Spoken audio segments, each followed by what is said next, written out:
Class 12th biology के topic में अपन आज बेसिक टॉपिक समझेंगे मानव का रक्त परिसंचरण तंत्र, ह्यूमन ब्लड सर्कुलेटरी सिस्टम जिसे अपन कहते हैं, उसे आज समझेंगे। इससे पहले अपन देखें परिसंचरण तंत्र की परिभाषा कि परिसंचरण तंत्र होता क्या है, किसे कहते हैं परिसंचरण तंत्र। तो देखिए, परिसंचरण तंत्र मानव में पाया जाने वाला ऐसा तंत्र होता है जो गैसीय विनिमय का कार्य करता है। उसके माध्यम से खाद्य पदार्थों की आपूर्ति होती है और जो उत्सर्जी पदार्थ बनते हैं उनको कोशिकाओं से वातावरण तक लाया जाता है। तो ये सारा कार्य करने वाला तंत्र परिसंचरण तंत्र कहलाता है। ब्लड सर्कुलेटरी सिस्टम अपन इसे कहते हैं। और इसकी परिभाषा अपन देखें तो मानव में ऐसा तंत्र जो गैसीय विनिमय एवं खाद्य पदार्थों की आपूर्ति कर सके तथा उत्सर्जी पदार्थों को कोशिकाओं से वातावरण में ले जा सके, परिसंचरण तंत्र कहलाता है। अब देखिए, जीवों में, मानव समेत अन्य जीवों में अगर परिसंचरण तंत्रों को अपन बांटें तो दो कैटेगरी उनकी होती है। दो प्रकार के सर्कुलेटरी जो सिस्टम हैं वो पाए जाते हैं। पहला खुला परिसंचरण तंत्र, ओपन सर्कुलेटरी सिस्टम जिसे कहते हैं। जैसे कि देखिए, इसके नाम से ही पता चलता है खुला। खुला का मतलब इसमें नलिकाएं नहीं होती। इसमें जो भी सर्कुलेटरी फ्लूइड होगा, जो भी संवहनी द्रव होगा, तरल होगा, वो किसी प्रकार की नलिका में प्रवाहित नहीं होगा। वो कोशिकाओं के माध्यम से, ऊतकों के माध्यम से उनके मध्य में प्रवाहित होता रहता है। तो इसलिए नलिकाएं नहीं होने के कारण इसको अपन ओपन कहते हैं, खुला परिसंचरण तंत्र कहते हैं। कुछ मोलस्क हैं उनमें और जो कीट होते हैं उनमें इस प्रकार का खुला परिसंचरण तंत्र पाया जाता है।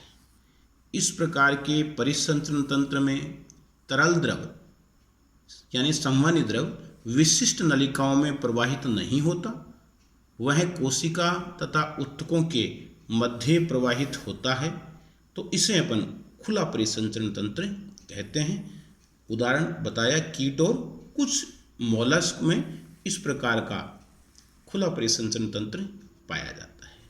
फिर अपन आते हैं दूसरे प्रकार के परिसंचरण तंत्र, इसे कहते हैं बंद परिसंचरण तंत्र। बंद का मतलब इसमें नलिकाएं होती हैं। इसमें जो भी संवहनी तरल बहेगा वो नलियों के माध्यम से बहेगा, जैसे हमारे अंदर बहता है, मनुष्य में बहता है, तो इसे बंद परिसंचरण तंत्र कहेंगे। इस प्रकार के परिसंचरण तंत्र में संवहनी तरल बंद नलिकाओं में प्रवाहित होता है, जैसे मनुष्य है, खरगोश है। तो ऐसे जीवों में जो संवहनी तरल है, जो रक्त है, वो बंद नलियों में बहता है, इसलिए इसे अपन बंद प्रकार का परिसंचरण तंत्र कहेंगे। अब जो संवहनी तरल होता है, जो रक्त है, इस रक्त का संगठन क्या होता है, इसमें क्या क्या पाया जाता है।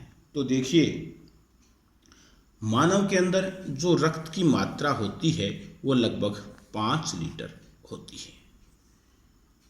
और इस रक्त के अपन दो घटक बना सकते हैं। अगर कंपोजिशन ऑफ ब्लड पढ़ें, रक्त का संगठन पढ़ें, तो उसमें रक्त के दो प्रकार के घटक अपन बता सकते हैं। दो प्रकार के घटकों में इसे बांट सकते हैं। एक प्लाज्मा, दूसरा रुधिर कणिकाएं, यानी प्लाज्मा एंड ब्लड कॉर्पल्स। अब प्लाज्मा के बारे में पढ़ें तो प्लाज्मा रक्त का तरल भाग होता है।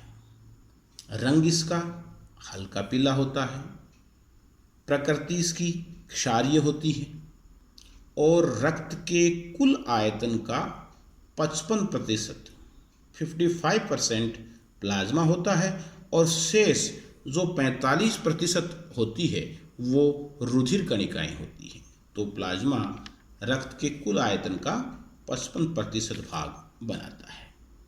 प्लाज्मा में अपन देखें तो प्लाज्मा में 90% तो जल ही पाया जाता है और 10% ऑर्गेनिक एंड इनऑर्गेनिक सब्सटेंस होते हैं, कार्बनिक या अकार्बनिक घटक या पदार्थ होते हैं।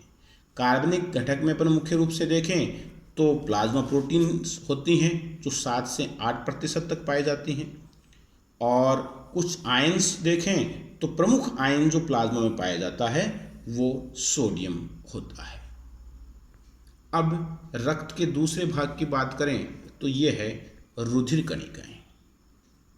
इनका आयतन जैसा कि अपन ने पहले देखा कि 45% होता है, और रुधिर कणिकाओं की जो प्रतिशतता है रक्त में उसको अपन एक नाम से, अलग नाम से डिनोट करते हैं, अलग नाम से जानते हैं, उसको बोलेंगे हीमेटोक्रिट। तो हीमेटोक्रिट का मतलब क्या हुआ कि रक्त में जो रुधिर कणिकाओं की प्रतिशत मात्रा पाई जाती है उसे अपन हीमेटोक्रिट कहते हैं। रक्त कणिकाएं 3 प्रकार की पाई जाती हैं। आरबीसी, रेड ब्लड कार्पल्स, लाल रक्त कणिकाएं, इन्हें रक्ताणु भी कहते हैं, इन्हें इरिथ्रोसाइट्स भी कहते हैं। दूसरी डब्ल्यूबीसी, वाइट ब्लड कॉर्पल्स, श्वेताणु जिसे कहते हैं, श्वेत रुधिर कणिकाएं जिन्हें कहते हैं, ल्यूकोसाइट्स इनको कहा जाता है। और तीसरी होती है रुधिर पट्टिकाणु, रुधिर बिंबाणु या ब्लड प्लेटलेट्स। तो रक्त का मुख्य रूप से ये संगठन होता है। अगली अपन क्लास में देखेंगे आरबीसी, डब्ल्यूबीसी और प्लेटलेट्स, इनके बारे में थोड़ा विस्तृत रूप से अपन जानेंगे कि ये किस प्रकार की सेल्स होती है, क्या क्या इनका काम होता है और क्या क्या इनके अन्य भाग होते हैं।